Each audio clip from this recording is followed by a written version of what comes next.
ಪ್ರಾಚೀನ ಕಾಲದಿಂದಲೂ ಐತಿಹಾಸಿಕ ಪ್ರಾಮುಖ್ಯತೆ ಪಡೆದ ಊರು ಗದಗ ಬೆಟಗೇರಿ.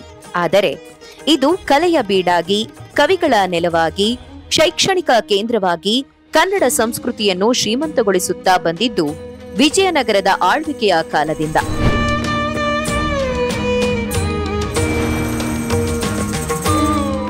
ಗದಗ ಪ್ರಾಂತ್ಯಕ್ಕೆ ಸೇರಿದ ಡಂಬಳದ 1379ರ ತಾಮ್ರಶಾಸನದ ಪ್ರಕಾರ ಗದಗನ್ನು ವಶಪಡಿಸಿಕೊಂಡಿದ್ದು ವಿಜಯನಗರದ 2ನೇ ಹರಿಹರ. ಕ್ರಿಸ್ತಶಕ 1379ರ ಇನ್ನೊಂದು ತಾಮ್ರಶಾಸನವು ಅವನು ಗದಗ ಪ್ರಾಂತ್ಯದ 22 ಗ್ರಾಮಗಳನ್ನು ಗದುಗಿನ ದೇವತೆಗಳಾದ ತ್ರಿಕೂಟೇಶ್ವರ ಮತ್ತು ವೀರನಾರಾಯಣರಿಗೆ ಉಂಬಳಿಯಾಗಿ ಕೊಟ್ಟಿದ್ದ ಎಂದು ಹೇಳುತ್ತದೆ. ಇದೇ ಶಾಸನ ಮುಂದುವರೆದು ಶ್ರೀಮದ್ ರಾಜಗುರು ಮಹಾಮಂಡಲಾಚಾರ್ಯ ವಾಣಿವಿಲಾಸ ಕ್ರಿಯಾಶಕ್ತಿಯಾಚಾರ್ಯರು ದೊರೆಗಳ ಕುಲುಗುರುಗಳಾಗಿದ್ದು ಅವರ ಸೂಚನೆಯ ಮೇರೆಗೆ 2ನೇ ಹರಿಹರನು ದಾನವನ್ನು ನೀಡಿದ ಎಂದು ಉಲ್ಲೇಖಿಸುತ್ತದೆ. ಇದೇ ಕಾಲದ ಮತ್ತೊಂದು ದಾಖಲೆಯಾದ ಡಂಬಳ ತಾಮ್ರಶಾಸನದ ಪ್ರಕಾರ ಹರಿಹರ ದೊರೆಯು ಕ್ರಿಯಾಶಕ್ತಿಯವರ ಅಪ್ಪಣೆಯ ಮೇರೆಗೆ ಗದಗು ಪ್ರಾಂತ್ಯವನ್ನು 66 ಗ್ರಾಮಗಳನ್ನಾಗಿ ವಿಭಾಗಿಸಿ ಕವಿಗಳಿಗೆ ಮತ್ತು ವಿದ್ವಾಂಸರಿಗೆ ಉಂಬಳಿಯಾಗಿ ನೀಡಿದ್ದನಂತೆ. ಅವರಲ್ಲಿ ಸೋಮಭಟ್ಟ, ರಂಗಭಟ್ಟ, ವೆಂಕಟಾಶಾಸ್ತ್ರಿ, ವಿರೂಪಾಕ್ಷ ಮುಂತಾದವರಲ್ಲದೆ ಶೃಂಗೇರಿ ಮಠಕ್ಕೆ ಸೇರಿದ ಶೃಂಗೇರಿ ಭಟ್ಟ ಮತ್ತು ವಿದ್ಯಾಶಂಕರ ಭಟ್ಟರು ದಾನ ಸ್ವೀಕರಿಸಿದ ಪ್ರಮುಖರು ಎಂದು ಹೇಳುತ್ತದೆ ಆ ಶಾಸನ.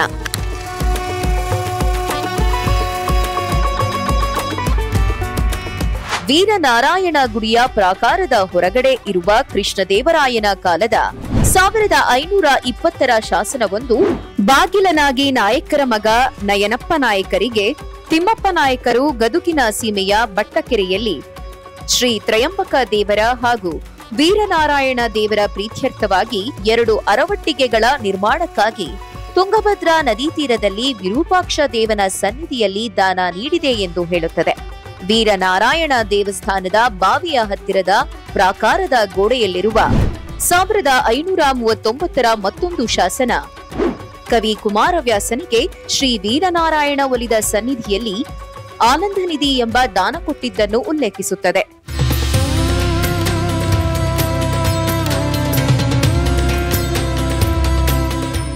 ಹೀಗೆ ಗದಗ ವಿಜಯನಗರ ಕಾಲದಲ್ಲಿ 1379ರಿಂದ 1542ರವರೆಗೆ ಒಂದು ಪ್ರಮುಖ ಧಾರ್ಮಿಕ ಕೇಂದ್ರವಾಗಿತ್ತು. ಗದುಗಿನ ತ್ರಿಕೂಟೇಶ್ವರ ಮತ್ತು ವೀರನಾರಾಯಣ ದೇವಾಲಯಗಳು ಆನಂದನಿಧಿ ಮತ್ತಿತರ ದಾನವನ್ನು ಪಡೆದ ಶೈವ ಮತ್ತು ವೈಷ್ಣವ ಪಂಥದ ಪ್ರಮುಖ ಕೇಂದ್ರಗಳಾಗಿದ್ದವು.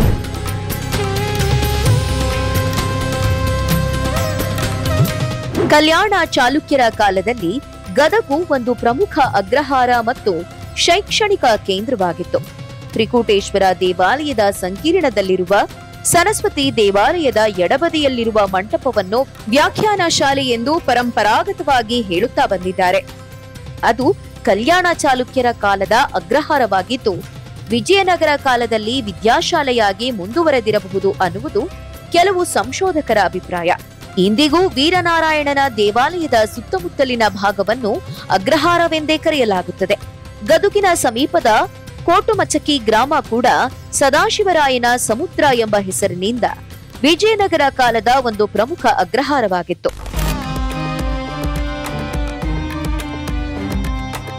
ವಿಜಯನಗರ ಕಾಲದಲ್ಲಿ ಕನ್ನಡ ಸಾರಸ್ವತ ಲೋಕಕ್ಕೆ ಗದುಗು ವಿಶೇಷ ಕೊಡುಗೆಗಳನ್ನು ನೀಡಿದೆ. ರೂಪಕ ಸಾಮ್ರಾಜ್ಯ ಚಕ್ರವರ್ತಿ ಕವಿ ಕುಮಾರವ್ಯಾಸ ಗದುಗಿನ ವೀರನಾರಾಯಣನ ಅನನ್ಯ ಭಕ್ತ. ಇದೇ ದೇವಾಲಯದ ಸಭಾಮಂಟಪದಲ್ಲಿರುವ ದೇವರಿಗೆ ಸಮ್ಮುಖವಾಗಿರುವ 2ನೇ ಕಂಬದ ಕೆಳಗೆ ಕುಳಿತು ಅವನು ಕಥಾಮಂಜರಿ ಅಥವಾ ಗದುಗಿನ ಭಾರತ ಎಂಬ ಗ್ರಂಥ ಬರೆದಿದ್ದರಂತೆ. ವೀರನಾರಾಯಣನ ದೇವಾಲಯದ ಬಾವಿಯ ಹತ್ತಿರವಿರುವ ಅಚ್ಯುತರಾಯನ 1539ರ ಶಾಸನದಲ್ಲಿ ಕುಮಾರವ್ಯಾಸನ ಬಗ್ಗೆ ಉಲ್ಲೇಖವಿದೆ. ಈ ಶಾಸನವು ಚಾರಿತ್ರಿಕ ಹಾಗೂ ಸಾಹಿತ್ಯಿಕ ದೃಷ್ಟಿಯಿಂದ ಮಹತ್ವಪೂರ್ಣವಾದದ್ದು.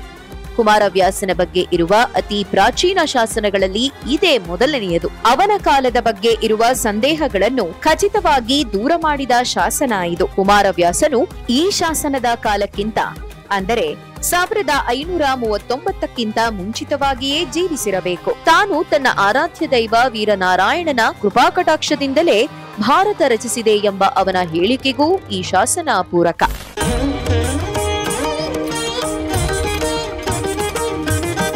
ಗದಗ ಪರಿಸರದ ಮತ್ತೊಬ್ಬ ಪ್ರಾಚೀನ ಕವಿಯಾದ ಚಾಮರಸನು ವಿಜಯನಗರದ ಪ್ರೌಢದೇವರಾಯನ ಆಸ್ಥಾನದಲ್ಲಿದ್ದನೆಂದು ಪ್ರೌಢದೇವರಾಯನ ಕಾವ್ಯ ಹಾಗೂ ಕಥಾಸೂತ್ರ ರತ್ನಾಕರಗಳಿಂದ ತಿಳಿದು ಬರುತ್ತದೆ. ಶಿವಶರಣರ ಕಥೆಗಳನ್ನೊಳಗೊಂಡಿರುವ ಶಿವ ಸಂವಾದಿನಿ ಎಂಬ ಕೃತಿಯನ್ನು ರಚಿಸಿದ್ದ ದಾನಪ್ಪಾರ್ಯ ಮತ್ತು ಕ್ರಿಸ್ತಶಕ 1600ರಲ್ಲಿದ್ದ ರುದ್ರಮುನಿ ಅವರುಗಳು ವಿಜಯನಗರದ ಕಾಲದಲ್ಲಿ ಬೆಟಗೇರಿ ಭಾಗದಲ್ಲಿದ್ದ ಪ್ರಮುಖ ದೇವಾಂಗ ಸಮುದಾಯದ ಕವಿಗಳು.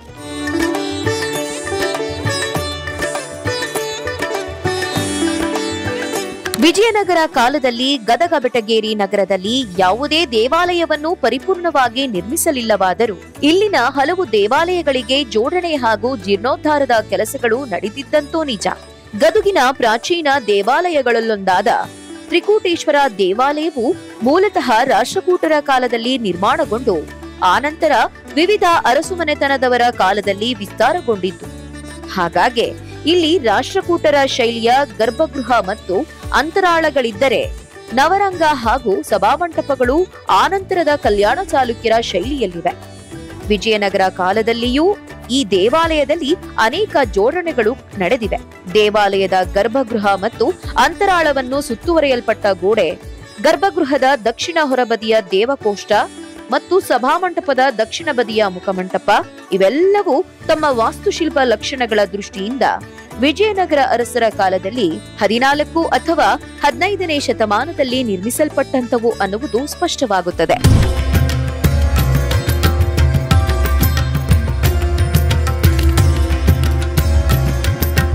ಇದರೊಂದಿಗೆ ಈ ದೇವಾಲಯದ ಉತ್ತರಕ್ಕಿರುವ ಅಂದರೆ ಈಗ ಅಷ್ಟಭುಜ ಗಣಪತಿಯ ಚಿಕ್ಕ ದೇವಾಲಯವಿರುವ ಸ್ಥಳದಲ್ಲಿ ಮೂಲತಃ ಒಂದು ಮಹಾದ್ವಾರವಿತ್ತು. 14ನೇ ಶತಮಾನದ ಸುಮಾರಿಗೆ ಹಸಿರು ಕೆರೆಯ ಎದುರಿಗಿರುವ ಆ ದ್ವಾರವನ್ನು ಮುಚ್ಚಿ ಅಲ್ಲಿ ಚಿಕ್ಕ ಗರ್ಭಗೃಹವನ್ನು ನಿರ್ಮಿಸಲಾಗಿದೆ. ಮಹಾದ್ವಾರದ ಕಂಬಗಳನ್ನು ಈಗ ಅಷ್ಟಭುಜ ಮಹಾಗಣಪತಿಯ ದೇವಾಲಯದ ಮುಖಮಂಟಪದ ಕಂಬಗಳನ್ನಾಗಿ ಉಪಯೋಗಿಸಲಾಗಿದೆ. ಇದರಿಂದಾಗಿ ಇದೊಂದು ವಿಜಯನಗರ ಕಾಲದ ಜೋಡಣೆ ಎಂದು ಸ್ಪಷ್ಟವಾಗಿ ಹೇಳಬಹುದು. ಅಷ್ಟಭುಜ ಮಹಾಗಣಪತಿ 8 ಭುಜಗಳನ್ನು ಹೊಂದಿದ ಗಣಪತಿಯ ಚಿಕ್ಕ ಶಿಲ್ಪ. ಈ ಶಿಲ್ಪದ ಬಲಭಾಗದ ಹಸ್ತಗಳಲ್ಲಿ ತ್ರಿಶೂಲ, ಕೊಡಲಿ, ಭಗ್ನದಂತ, ಅಂಕುಶಗಳಿದ್ದು ಎಡಭಾಗದ ಹಸ್ತಗಳಲ್ಲಿ ಲಿಂಗ, ಪಾಶ, ಮೋದಕ, ಡಮರುಗಳಿವೆ.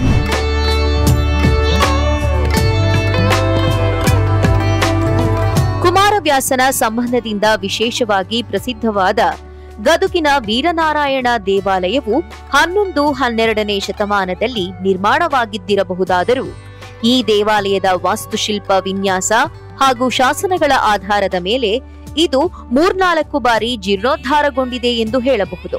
ಈ ದೇವಾಲಯದ ಸಭಾಮಂಟಪ, ಅದರ ಮುಂದಿರುವ ಬಲಿಪೀಠ ಹಾಗೂ ಗರುಡಗಂಬ ವಿಜಯನಗರ ಕಾಲದ ಸೇರ್ಪಡೆಗಳು. ಈ ದೇವಾಲಯಕ್ಕೆ ಸಂಬಂಧಿಸಿದ ಶಾಸನಗಳನ್ನು ಅವಲೋಕಿಸಿದರೆ ಮೂಲತಃ ಈ ದೇವಾಲಯವಿದ್ದ ಸ್ಥಳದಲ್ಲಿ ಮೊದಲು 3 ಬೇರೆ ಬೇರೆ ದೇವಾಲಯಗಳಿದ್ದವು ಅನ್ನುವುದು ತಿಳಿದು ಬರುತ್ತದೆ. ಈ ಮೊದಲು ಇಲ್ಲಿ 1037ರಲ್ಲಿ ವಿಷ್ಣು ದೇವಾಲಯ, 1184ರಲ್ಲಿ ಮಾಧವೇಶ್ವರ ದೇವಾಲಯ ಹಾಗೂ 1100, 1231ರಲ್ಲಿ ಕಲಿದೇವ ಮಹಾಸ್ವಾಮಿ ಜಿನಾಲಯವಿತ್ತು.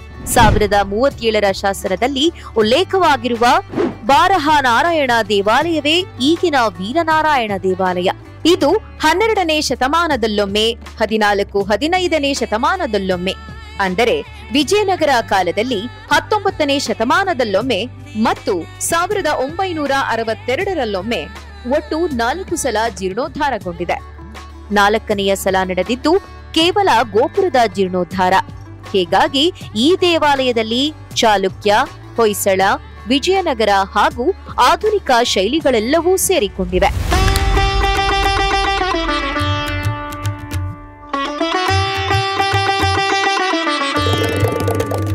ಗರ್ಭಗುಡಿಯಲ್ಲಿರುವ ಸುಂದರವಾದ ಮಾನವ ಸಹಜ ಅಳತೆಯ ಕೃತಿಯಲ್ಲಿರುವ ವೀರನಾರಾಯಣನ ಮೂರ್ತಿಯು ಮೂರ್ತಿಶಿಲ್ಪ ಲಕ್ಷಣಗಳಿಂದ ವಿಜಯನಗರ ಕಾಲದ್ದೆಂದು ತಿಳಿದುಬರುತ್ತದೆ.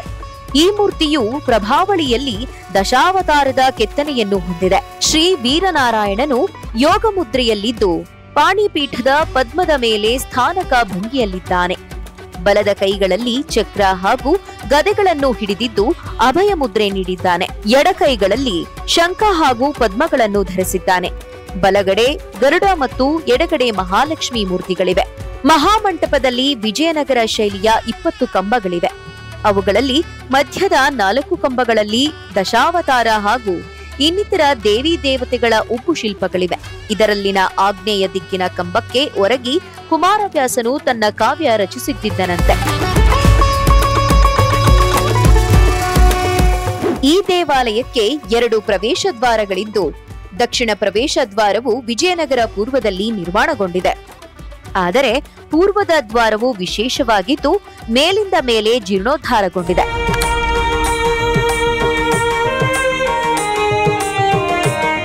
ವಿಜಯನಗರ ಕಾಲದಲ್ಲೇ ನಿರ್ಮಾಣಗೊಂಡಿದ್ದ ಎತ್ತರವಾದ ರಾಯಗೋಪುರ ಆಮೇಲೆ 1850ರಲ್ಲಿ ಹಾಗೂ 1962ರಲ್ಲಿ 2 ಬಾರಿ ಜೀರ್ಣೋದ್ಧಾರಗೊಂಡಿದ್ದು, ಅದನ್ನು ಗಾರೆ ಮತ್ತು ಅಚ್ಚುಗಳಿಂದ ವಿಜಯನಗರ ಶೈಲಿಯಲ್ಲಿಯೇ ಪುನರ್ ನಿರ್ಮಿಸಲಾಗಿದೆ. ಈ ಗೋಪುರದ ಮುಂಬದಿ ಹಾಗೂ ಹಿಂಬದಿಯಲ್ಲಿ ವಿಜಯನಗರ ಕಾಲದಲ್ಲಿ ನಿರ್ಮಿಸಲ್ಪಟ್ಟಿರುವ ರಾಮಾಯಣ ಮತ್ತು ಭಾಗವತಕ್ಕೆ ಸಂಬಂಧಿಸಿದ ಕಥಾ ನಿರೂಪಕ ಶಿಲ್ಪಗಳು ಹಾಗೂ ದಶಾವತಾರ ಶಿಲ್ಪಗಳಿವೆ. ಈ ಎಲ್ಲ ಐತಿಹಾಸಿಕ ಅಂಶಗಳನ್ನು ಸಮಗ್ರವಾಗಿ ಅವಲೋಕಿಸಿದರೆ ವಿಜಯನಗರ ಕಾಲದ ಗದುಗು ದೇಶ ಆ ಕಾಲದ ಪ್ರಮುಖ ಸಾಂಸ್ಕೃತಿಕ ಕೇಂದ್ರವಾಗಿತ್ತೆಂದು ಧಾರಾಳವಾಗಿ ಹೇಳಬಹುದು.